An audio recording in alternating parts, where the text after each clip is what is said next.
Hi, I'm Lori Stimson Ortega. I'm Grant Andrew Ortega.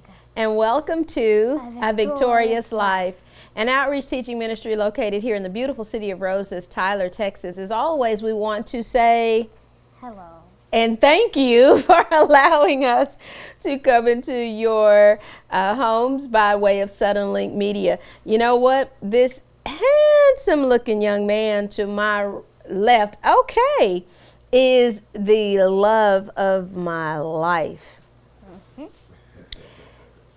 Do you have anything you want to say before you walk away? I was named after my grandpa, Andrew Stimson. Oh, look at that! Who knew? I believe, Mr. Cameraman, I think we've got a natural. I think we do.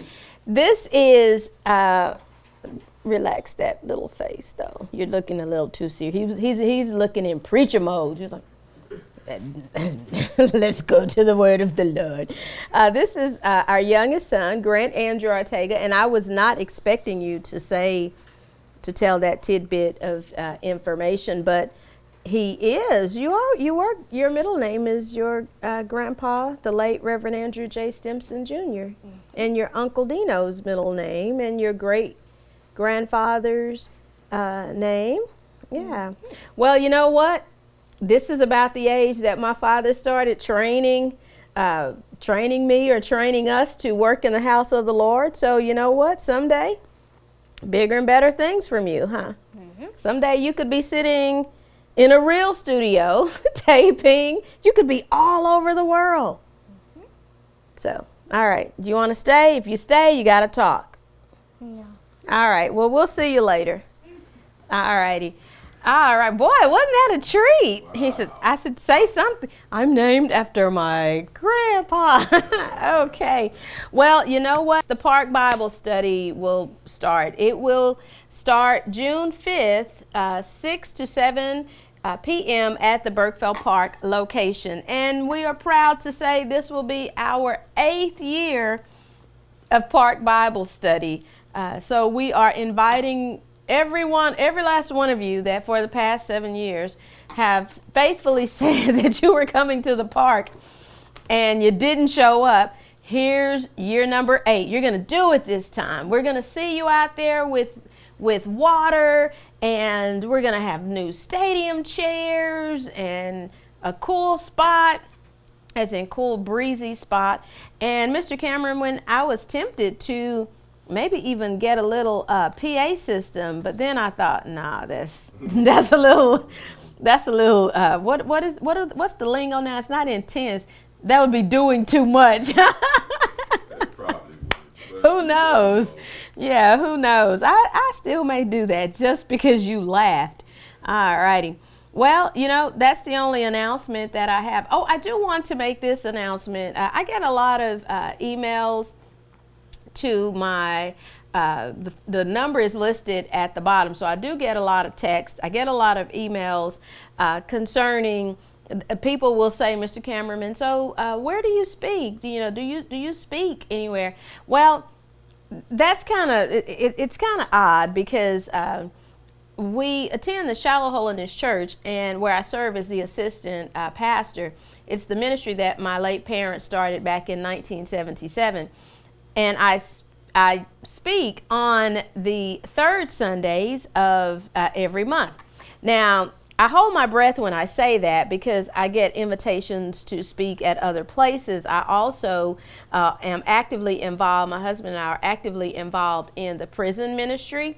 So some third Sundays we are requested, either there or at other places. So to those of you who tracked me down this past third Sunday, people of whom I shall name, whom shall remain nameless, thank you for coming out to visit. And Mr. Cameraman, we're pre-taping this, but I'm telling you, phone just explode. Hey, is this third Sunday? Is this third Sunday? And then third Sunday shows up, and yeah.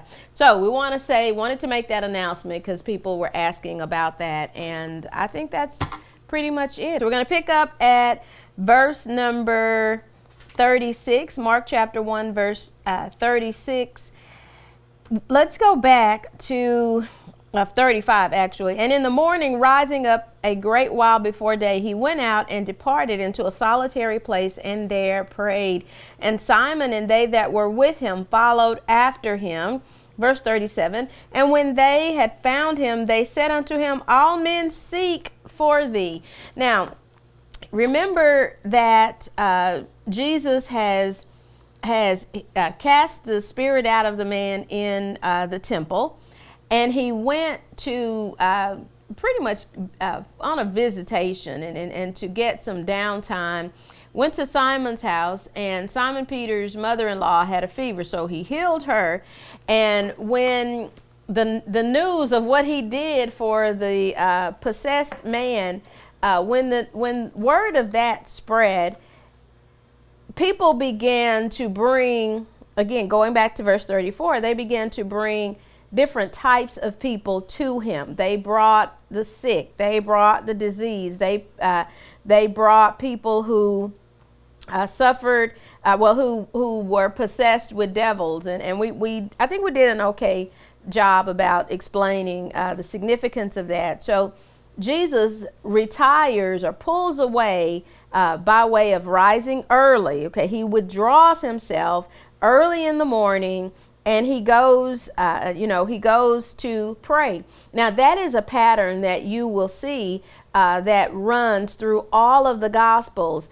Jesus removing himself and going into self-isolation for prayer. Now that's not really anything new, because from Genesis to Malachi, those were attributes that and character traits. We'll say spiritual character traits and attributes that the men and women that God used in the Old Testament. That's what they did. Now, I'm not here to say that they got up at the crack of dawn, but they were in an isolated place, and the Lord began to reveal what the plan was for them as it related to the people or the situation. So here we see where Jesus has, it's daybreak or early morning, and he has removed himself. He's in self-isolation, and he's doing that because he wants to pray. Now, we read where Simon and they that were with him followed after him. So he still didn't get any time to himself.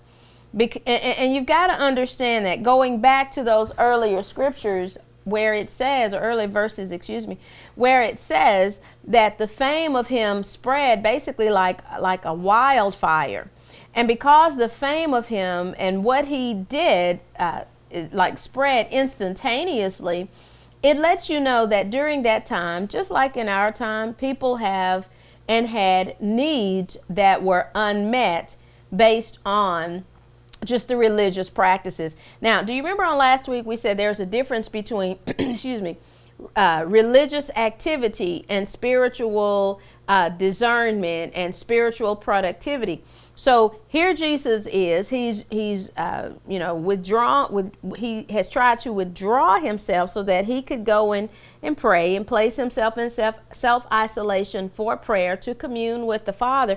But the people that were around him decided to follow him. Now, that's something to be said about, something to be said about self-isolation. Do I think that as Christians, as modern day believers, that we should walk around looking like we're sucking on sour lemons? No. Or we're drinking vinegar? No. I don't think that we should walk around looking or acting unapproachable. But I do believe there are some situations and some scenarios, some conversations that we should withdraw ourselves from. I do believe, I also believe, let me say that there comes a point where you shouldn't just wait for the doors of the church to open for prayer meeting.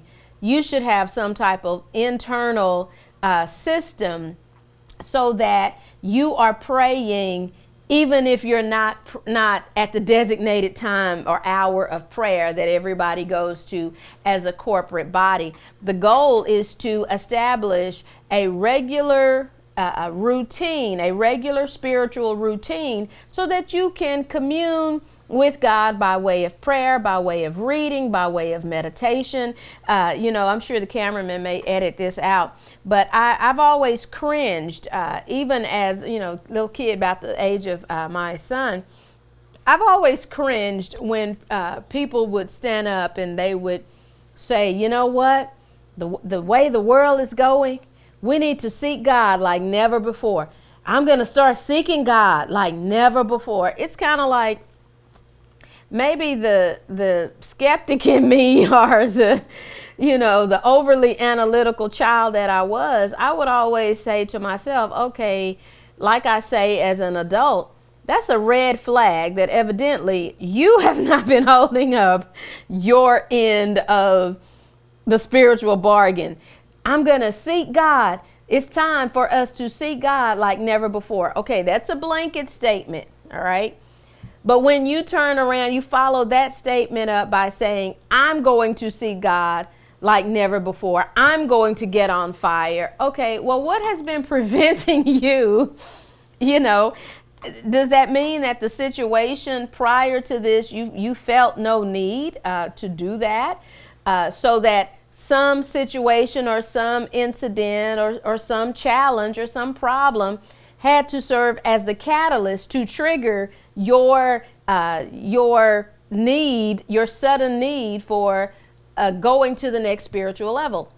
And I'm not here to, fuss or belittle, but I think this is an excellent example of Jesus was trying to isolate himself. And again, we see this countless times throughout the New Testament, that self-isolation,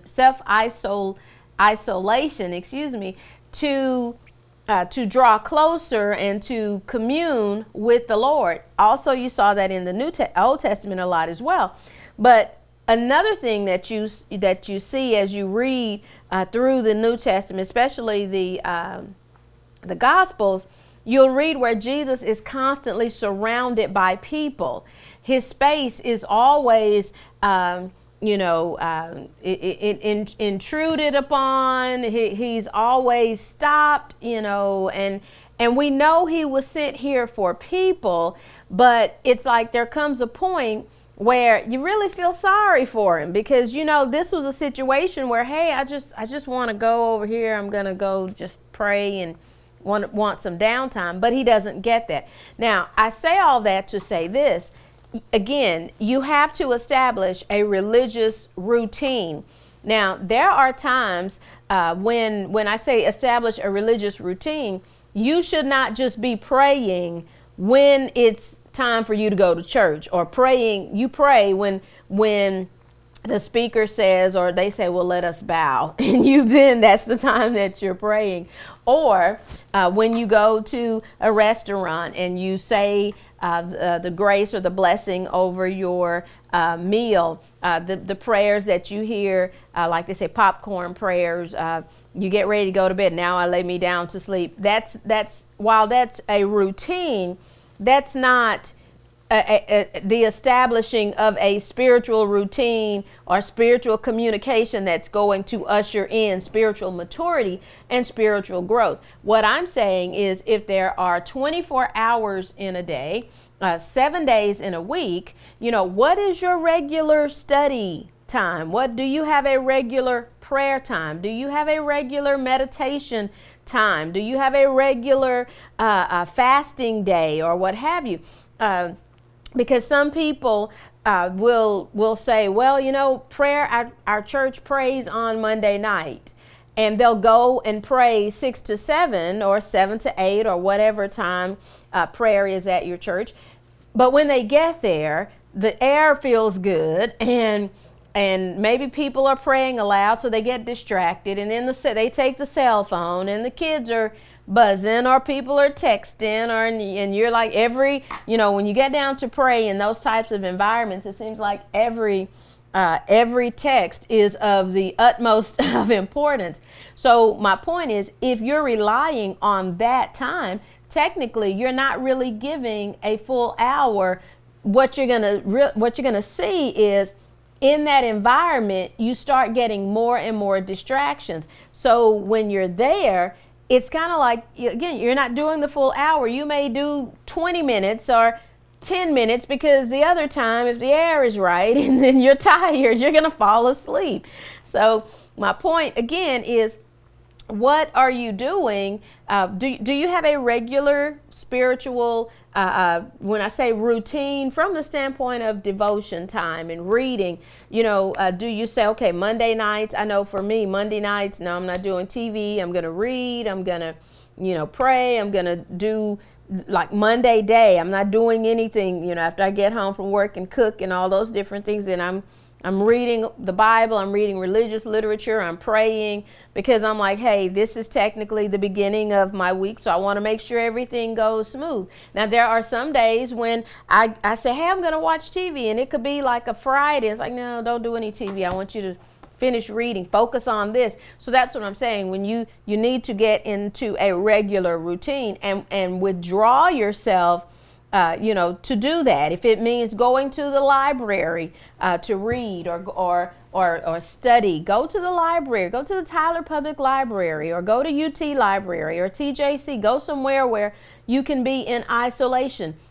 If you say, well, I just want to meditate on the Lord, go walk around, the block, or go walk Burkeville Park. If you say, hey, you know what, we don't have a Bible study at our church, find out where there's a Bible study that's going to help you to grow and learn and do those things, for spiritual growth and spiritual maturity.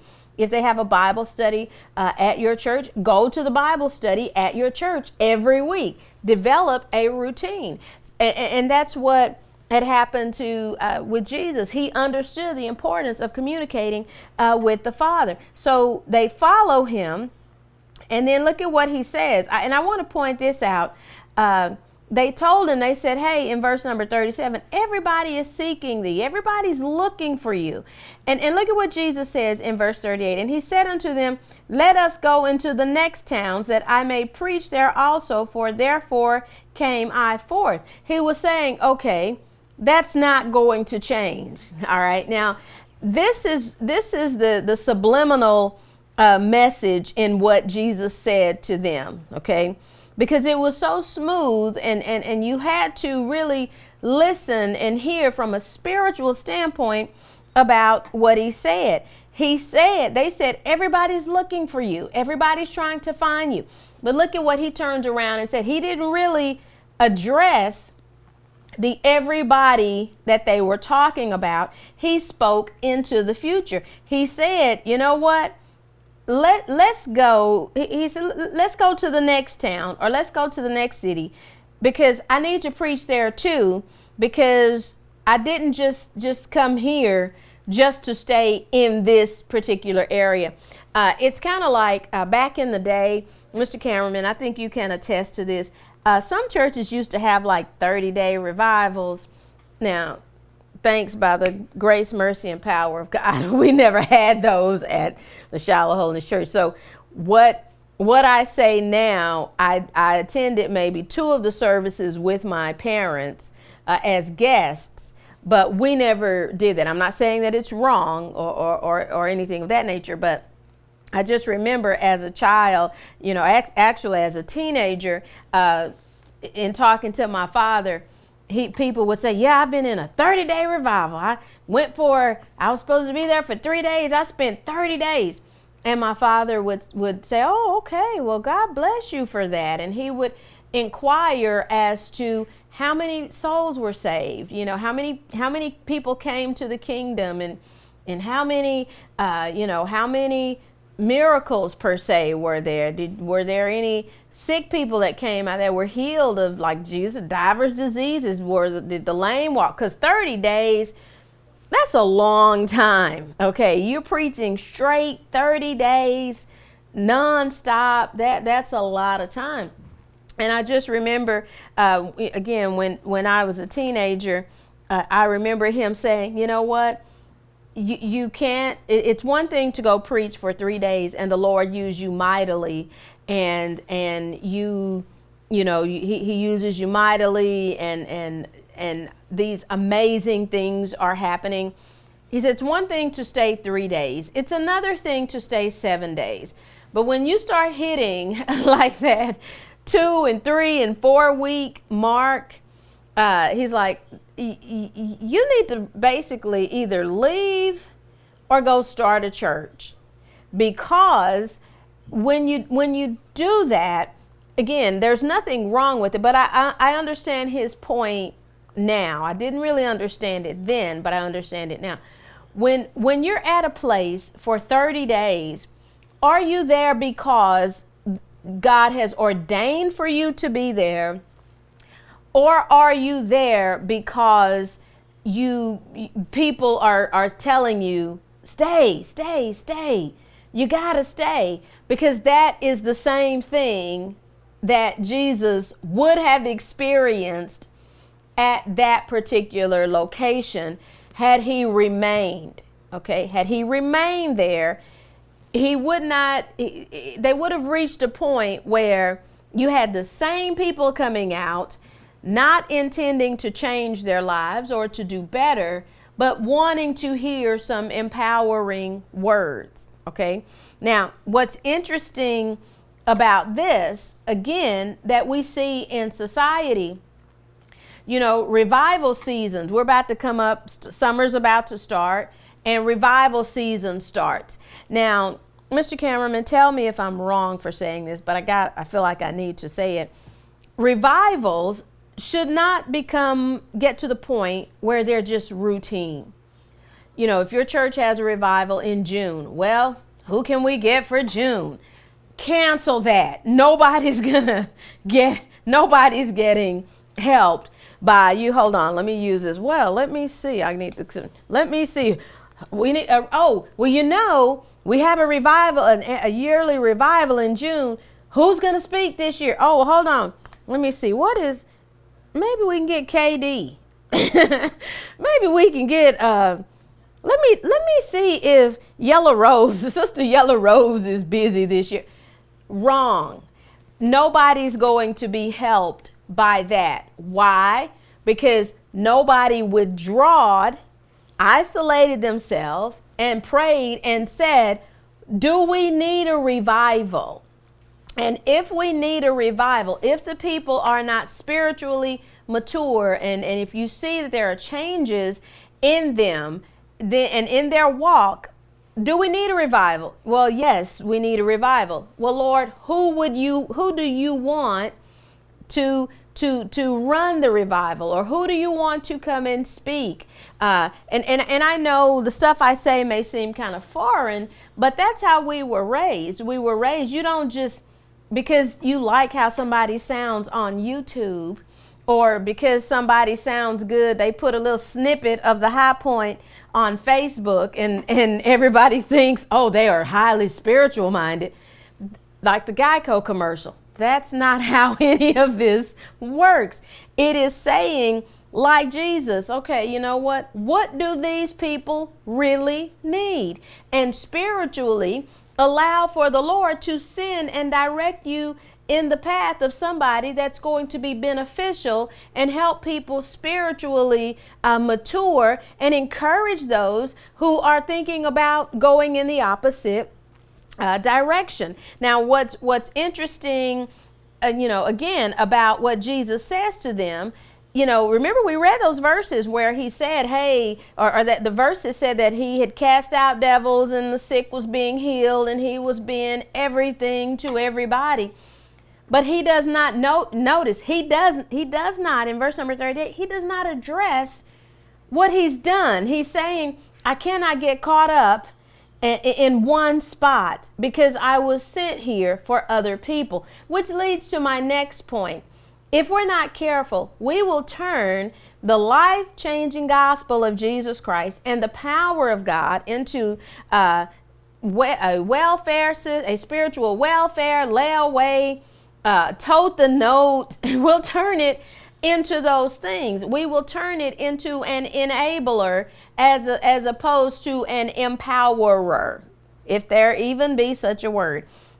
We'll turn it into that. And that's what Jesus knew. Jesus knew, hey, you know what? Some of these people are going to be constantly at odds with each other. They're going to be constantly sick. Even if I heal them now, because they don't have any faith, they may get into something else. Some people are going to be poor. Why? Because they don't want to exert the physical discipline or the physical energy to go and get a job and budget their money and all those things. So that's what he was saying. So he was saying, I'm not just here for this one area. I'm here for all people. Now, that's powerful within itself. Jesus didn't just, he wasn't just called to one group of people or one church or one denomination. He wasn't called to that. In verse 39, and he preached in their synagogues throughout all Galilee and cast out devils. Mr. Cameraman, this is just so funny to me because he's constantly preaching and in the synagogues, and then he's casting out devils. Okay, now for once in my 11 years of taping this show, I will admit this is something that I really need to get a better understanding, because I do not want to imply that all the devils were just hanging out at the synagogue. But the way you read this, and he preached in their synagogues throughout all Galilee and cast out devils. And in verse 39, it doesn't say that he healed, doesn't say that he raised the dead, opened blinded eyes. It says he preached and then he cast out devils. So going back to the lesson, the first lesson when we started at the beginning of Mark chapter 1, where he cast the devils out of the man sitting in church. It is possible for you to be a good, law-abiding, upstanding citizen and go to church every Sunday, every Wednesday, and be in every auxiliary under the sun and still have some issues, some serious issues. And that's what we need to understand. You know, I put this some years back, Mr. Cameron, I put this little, do they call them a meme, where it's like a picture on Facebook. It was this wolf that was putting on sheep's clothes and said, guess I'll get ready, guess I'll go to church. And I'm sure that's probably has run its course. But that's what was happening during his time. You know what Jesus was doing? Jesus was really showing up people. He was showing up. You've been coming out here to this synagogue. You've been quoting these scriptures, and you've been saying, you know, looking self-righteous and putting down the poor and putting all those things. But look at what's really going on. You have a deeper need than the people that you've been putting down. And that's what we have to understand as people who are Christians, who are believers in Christ, who go to church on a regular basis. You know, we're not better than anybody. You know, sometimes I think here, we'll say here in the United States, we look down on people, I'll say we look down on people because of their physical surroundings, okay? And if you see somebody that's driving a beat up car, well, let's just backtrack. If you see somebody that's walking and they look a little haggard, instead of praying and saying, hey, Lord, I don't know what's going on in that person's life, but be with them today. Keep them safe, you know, today. In America, we don't do that. We have a tendency of, well, I got a car. If I got a car, why you don't have a car? You know, well, I pull myself up by my bootstrap. Well, no, you didn't. Somebody had to help you to get where you are. And sometimes we don't realize that just because we go to church does not make us any better than the person who's sitting at home not going. All right? Because sometimes, Mr. Cameraman, I know you're going to get upset when I say this.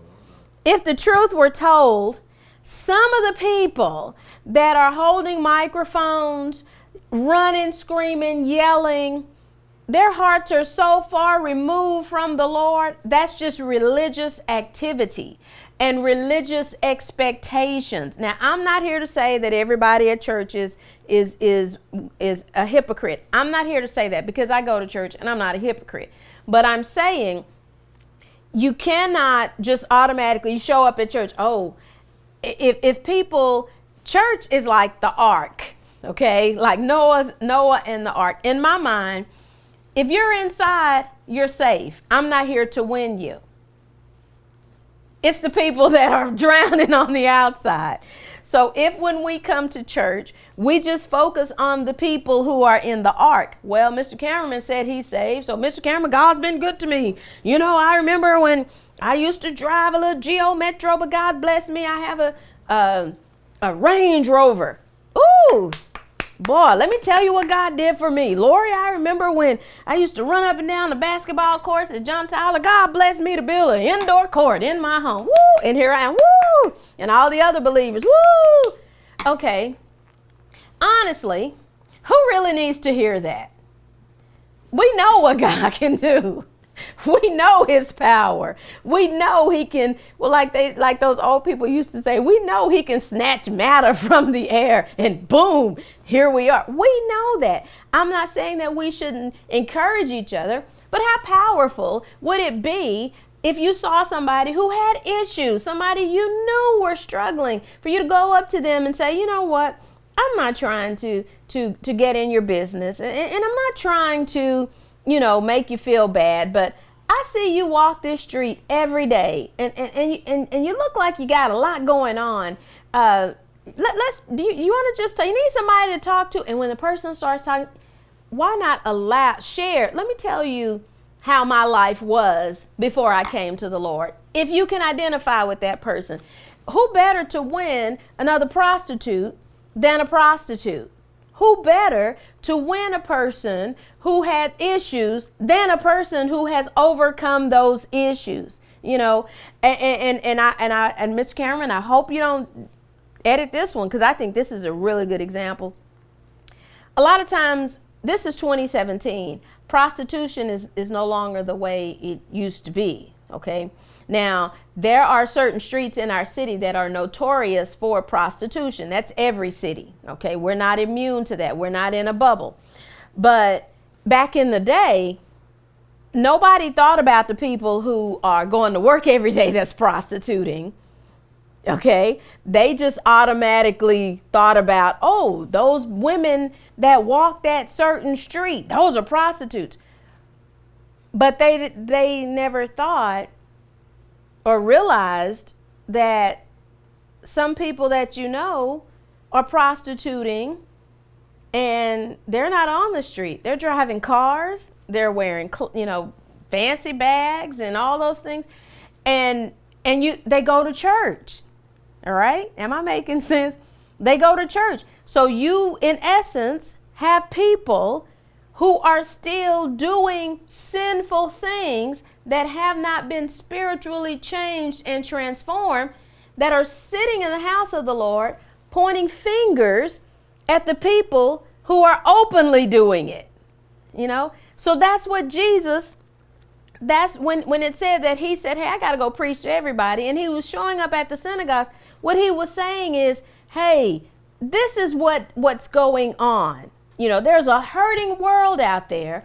And when you guys just sit here and just quote scriptures and just encourage each other, you're missing the essence of the scriptures. So that's what I say to us all. When we just use religious lingo around people who have experienced a God and who has accepted Christ as their Lord and Savior, we're doing a disservice to the kingdom by not saying, okay, how can I go share how he's changed me and transformed my life with somebody who needs the encouragement or needs the hand up spiritually? So then what happens? Verse number 40, and there came a leper to him, beseeching him and kneeling down to him and saying unto him, if thou wilt, thou canst make me clean. Now, this is important because, number one, if you were a leper, you had no business being in the general public, let alone in close proximity to any synagogue or any person within a Jewish community, and we won't just limit it to the Jewish community during this time, but you were not to be around anybody. Okay, you were to be in isolation because leprosy, there were forms of it that were highly contagious. So here it tells us Jesus has taught in the synagogue, and not only has he taught in the synagogue, but he's cast out devils. So look at what's happening again. Like we said on last week, he's dealing with he's delivering the word. Then he's releasing people from spiritual oppression. Okay, so he's cast the devils out. So he's released them of that spiritually oppressive spirit. And now here this leper comes who is physically oppressed internally. So you have that internal casting out of devils, dealing with what is on the inside spiritually, and then dealing with what's on the inside of this leper naturally. So the leper says to him, which is very powerful, he says, you know what? If you can, if you want to, if you're willing, you can make me clean. But what does that mean? What was that man really saying? He was saying to Jesus in unspoken language, I believe you are who you say that you are. I believe, even though Jesus has yet to say, I am the Son of God. He has yet to say that. This man, this unclean, diseased leper who would not be allowed in anybody's house of worship, let alone their home, is standing there saying to Jesus, if you want to, if you're willing, you can make me clean. He was admitting, I believe that you are of God. I believe that you were sent here for me. I believe that you have the power to do this if you want to, if you're willing. But this is what's powerful and profound about this statement. When he said, it says, if thou wilt, like if you will, thou canst, or you can make me clean. That leper was basically putting his trust in Jesus, and he's basically saying, you know what? Even if you don't, I'm here. I believe that you can. And the only thing that's going to stop you from healing me is not my faith in you. It's your unwillingness to do so. So what did that leper do? That leper basically said to Jesus, you already know my situation, but if you want to, you can make it better. Why do we not? That's brilliant. Why do we not say that to people when they come to us with issues and problems and all those? Why can't we say to them, you know what? If you want to be better, you can be better. If you want to do better, you can do better. If you want to live better, you can live better. Why not put the burden back on the individual? And when I say the burden, the question, why not say, okay, well, if you, in the form of a statement like this man, he didn't ask, he believed. And if we believe that people can live their life better, then maybe we should say it that way. You know what? I think you can live a better life. I think you can do better. I think you can have more. I think you deserve better. And then leave it to them to say, yeah, I think so too. Well, how can I have better? Perfect opportunity to share Christ. So that leper puts the burden on Jesus, and then he says in verse 41, and Jesus moved with compassion, put forth his hand and touched him, and saith unto him, I will, be thou clean. Oh my goodness.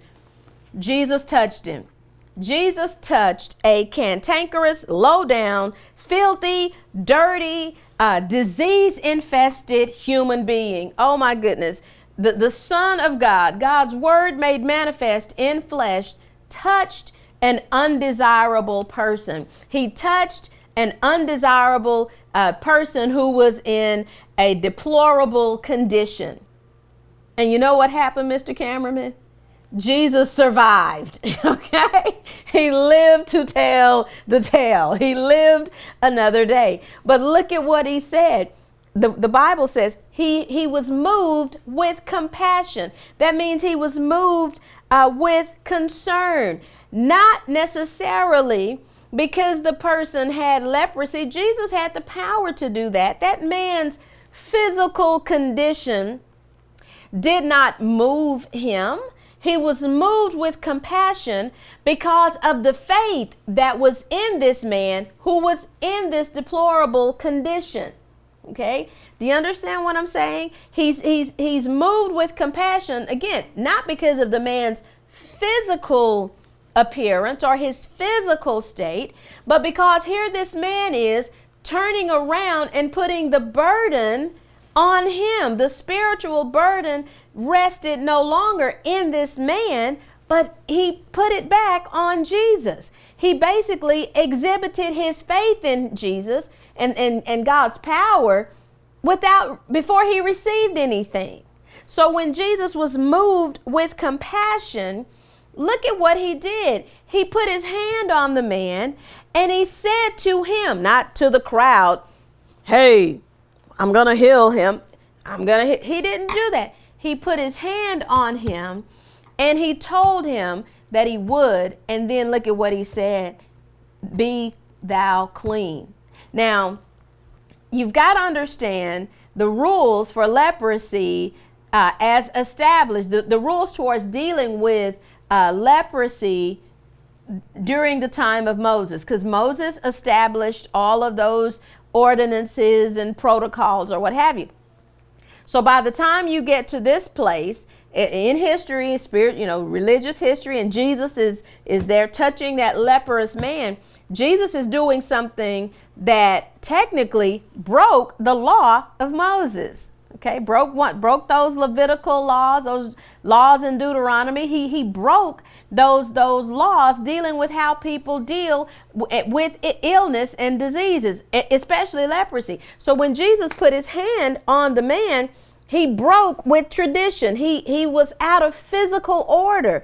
And in the sight of other people who knew that the man was a leper, they probably looked at him like, oh my goodness, no, he can't do that. He can't break with protocol. He can't break with tradition. He can't touch him. He's to be stoned. He's too close to us. This man is running the risk of infecting all of us. But look at what Jesus did. He had compassion. Not because of the man's condition, but because the man had faith to believe he was who he said that he was, and he believed in the words of Jesus, okay, the spoken word of Jesus, and he had to have a test to the miracles that Jesus was performing. So even before he received anything, even before he asked, and he really didn't ask, he's basically, again, like we said earlier, he said, hey, I believe, nothing has happened to me, and I believe. So that man's faith was pushed to the maximum. Okay. Now, so when his faith was pushed, Jesus had compassion. He put his hands on him and he healed him. But you know what Jesus did by putting his hands on the man, the leprous man? He restored him back to humanity. Jesus, by putting his hand on the man, Jesus was basically saying, this is a person.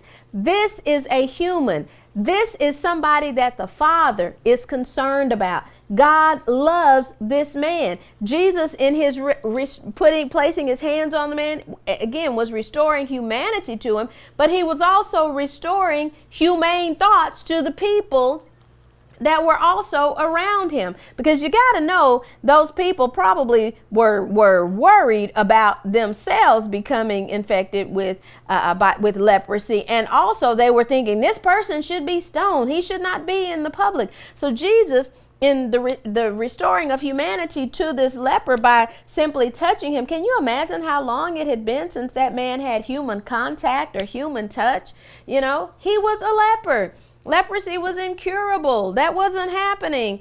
You weren't walking away clean unless God healed you and made a way for you in a situation like this. So he restored humanity back to that man. And look at what he said. He said, be clean. He was saying to the man, immediately be restored.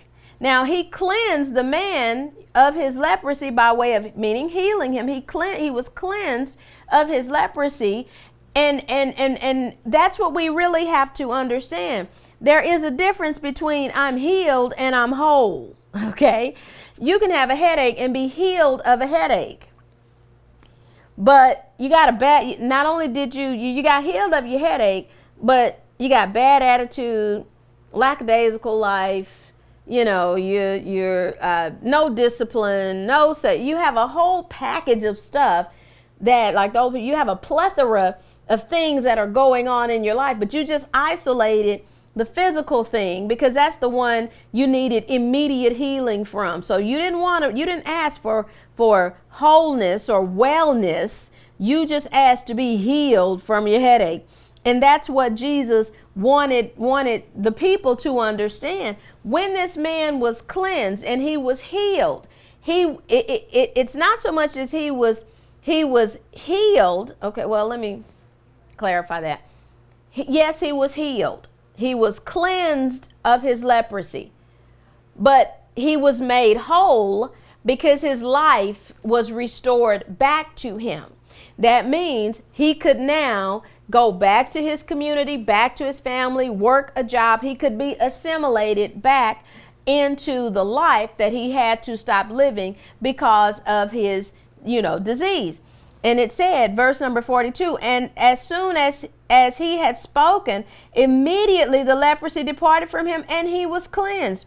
Verse 43, and he straightly charged him and forthwith sent him away and said unto him, see thou say nothing to any man, but go thy way, show thyself to the priest, and offer for thy cleansing those things which Moses commanded for a testimony unto thee.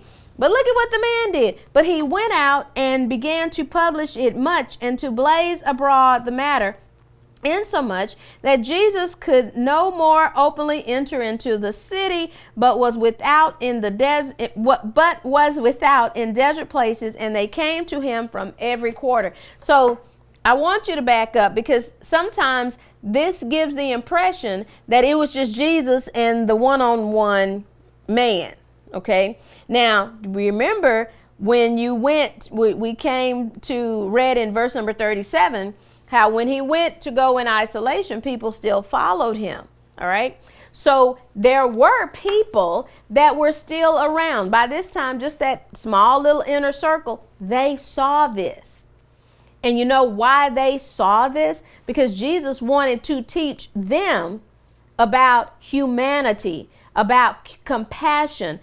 Some people, I read a very interesting article the other day, and it talked about, now I never watched this show, but I read all the synopsis after I read the article about just socioeconomics and status in the United States. And I went and they referenced a line from the show, and I read the synopsis because I believe the show, The Wire, I don't think that comes on anymore.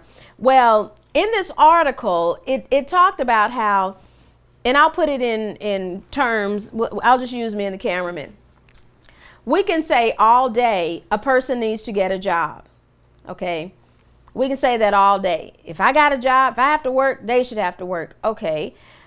We can say that while we're getting in our cars, driving to work, or let's back up. We can say that putting on acceptable attire, going into a bathroom, having all the toiletry items that we need to maintain ourselves, putting on nice, clean, pressed clothes, and then going to work in our own transportation. We can say that all day long. But if the economic opportunities are removed from neighborhoods, from cities, if all people see are dilapidated buildings and the only businesses in their neighborhoods are nail salons, chicken places, and liquor stores, who are we to say they can do better if they have not even the basic economic? If a person, we can say all day, well, there's a sign that says now hiring. Okay, but let's just look at that. Like the article said, that ties into what we're teaching about. Okay, the sign says now hiring, but does the person have transportation? does the person, do they have adequate clothes to interview in? Do they have toiletry items? So what happens when the mechanisms are not in place? If all of the jobs, unfortunately, are in South Tyler and a person doesn't have transportation and they're trying to walk, to work. We'll say if a kid lives, we'll say in one of the subsidized employment places on the north side, and there are no jobs on the north side, okay? And they say, well, I'm going to go work at, we'll say, can I say Brookshire Grocery Company? I want to go work at Brookshire's hires them. Maybe they get transportation there. But something happens to where the family car quits, or the bus system doesn't run after a certain time, or they don't have money for an Uber because they don't, it's their first week there. They're trying to earn money. What happens when they show up and maybe they're a little late because they had to walk from this end of the loop to the other end of the loop? Now, I'm not condoning, undisciplined lifestyle. Am I making sense, Mr. Cam? I'm not condoning that.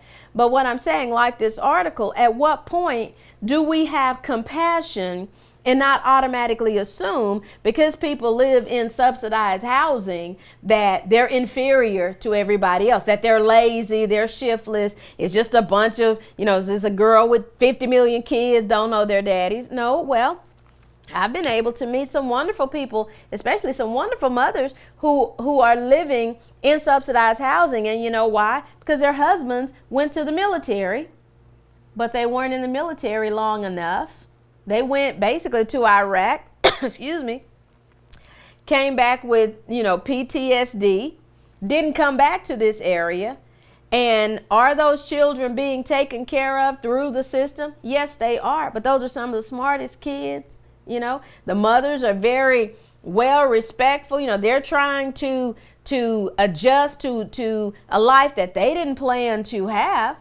You've got some seniors who fought in World War II, Vietnam, and that have come back.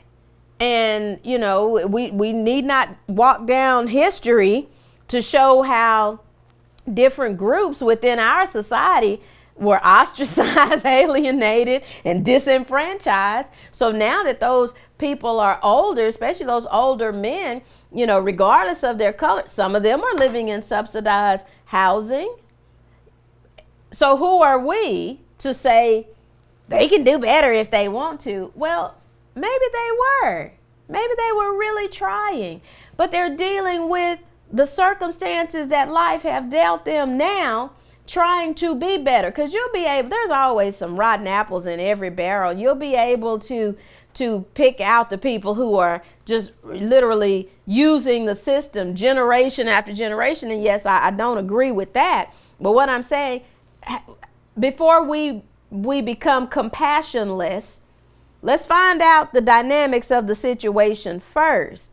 Because I can tell you now, I've got a closet, Mr. Cameraman. I've got a box of size 6 and 6.5 shoes that I don't wear anymore, sitting in my room at the foot of my bed. And the only reason I don't take them down to Goodwill is because I'm praying that the Lord will let me know about somebody who needs some nice, shoes, active shoes, dress shoes, everyday shoes. Because you know what? When I go to my closet, like I said, it's about 50 pairs of shoes in there, and I still have shoes, So I have two choices. I can either say, you know what, I'm going to have a garage sale. And I'm not against people having garage sales, but I'm saying for me, that doesn't work for me. We can say you can be standing next to a person who has feet like an Aborigine, and they want some shoes, and you're over, I'm going to sell these. I can put these on the Facebook garage sale, and I can get about $20 out of these. Well, why not say to the person standing next to you, show compassion. Hey, about what size shoe do you wear? Oh, you do? Okay. 6.5, 6. You know what? Where are you going to be tomorrow? Or where are you going to be? Where do you live? I've got a box of shoes that I've just been holding on to give to somebody who needed them. And if you want them, they're yours. Isn't that the equivalent to touching that leper? You know, we had when milk at this certain chain that I'm mad at because they have taken all the jobs. This particular chain that's in everybody's neighborhood, it's like milk was like $1.72, okay, per gallon. It said limit 3. You buy 3 gallons of milk. You buy 3 gallons of milk and you freeze 3 gallons. Then you send your kid in there. You go in, you get like 7 or 8 gallons of milk. Oh, I got milk. This milk is going to last us about 2 months. Why would you do that? If you know that you were buying milk when it was $4. Why not say it's $1.72?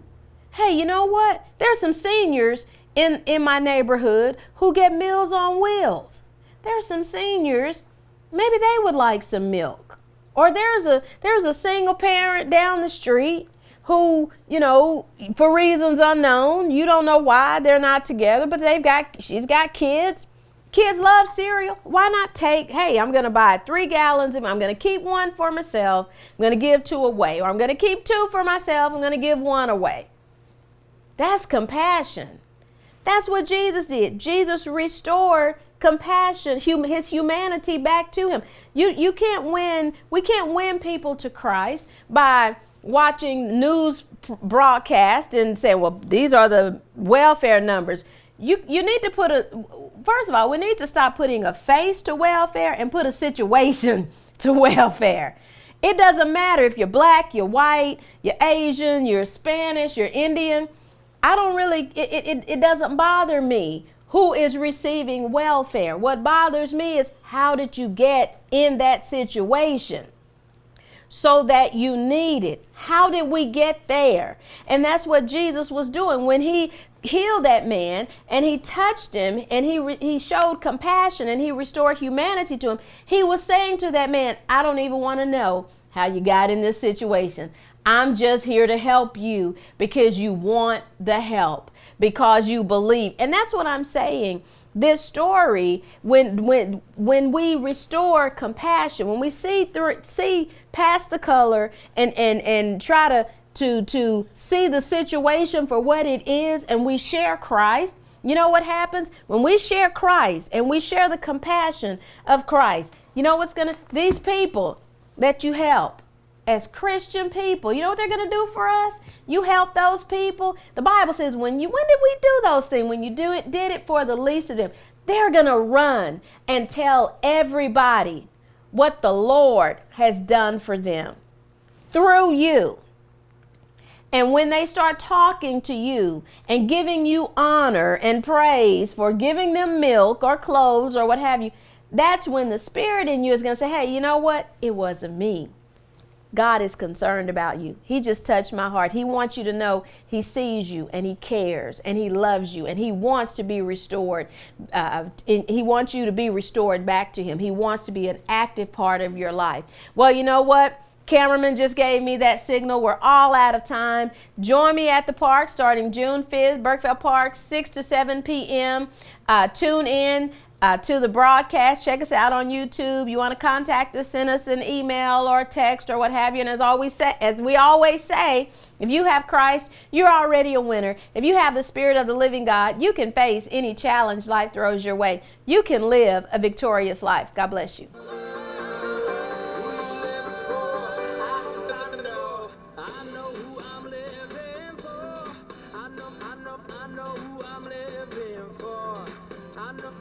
I know who I'm living